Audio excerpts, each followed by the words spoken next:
All right, let's move it along here. Let's get over to our wide receiver props for NFL Week 15 here, Sleepy. Where are you taking us? All right, so I struggled with this one there, Munaf, and it wasn't to find a prop, it was to find a wide receiver prop. So what I ended up doing, I ended up taking Devon Achane over 33 and a half receiving yards. The Dolphins are banged up right now at the wide receiver position with Waddle's a little bit dinged up, Tyreek Hill's a little bit dinged up. Both of those guys missed a little bit of practice there this week, but that's not actually why I like this play.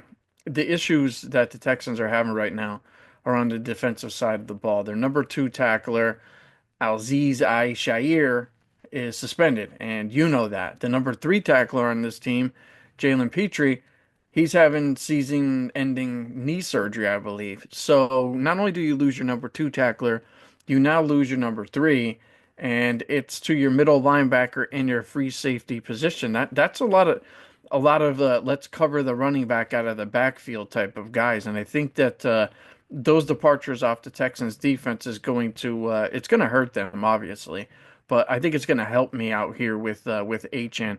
And it's not like Achan's been running the football extremely well. I think he only ran for like 1.7 yards per carry in the last game, and I think he had like double digit touches in the last game. So his rushing it hasn't been all that great.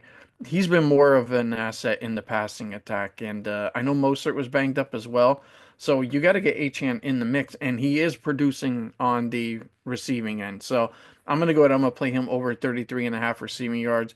I think that number's fair for him, but I think this is a plus EV matchup with the departures out of that Texans defense. So I'm going to go ahead and play him over his 33 and a half receiving yards.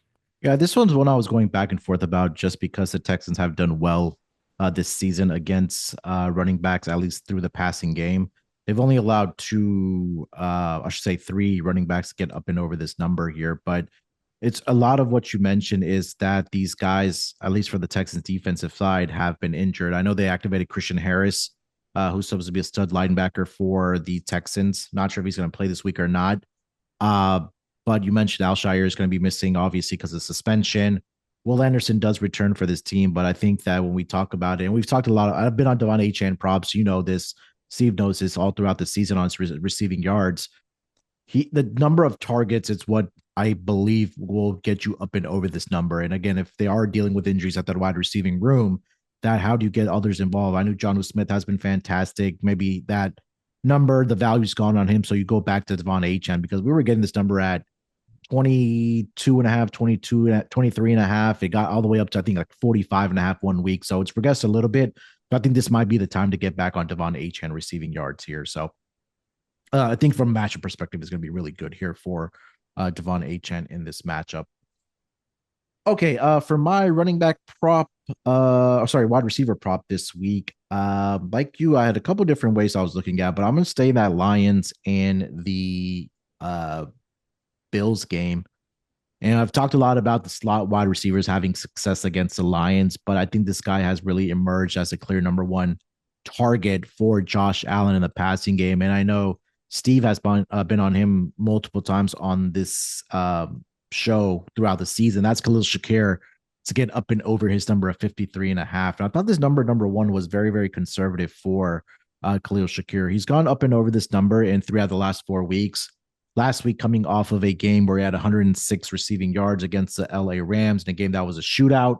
And with this game, obviously having the highest total of the week, I think maybe even the entirety of the season right now, flirting with 54 and a half, 55 for this game between the Lions and the Bills. So, number one, the books are expecting points. And um, Khalil Shakir, I mean, you take a look at his numbers, the targets have been there. He's had at least 7 targets.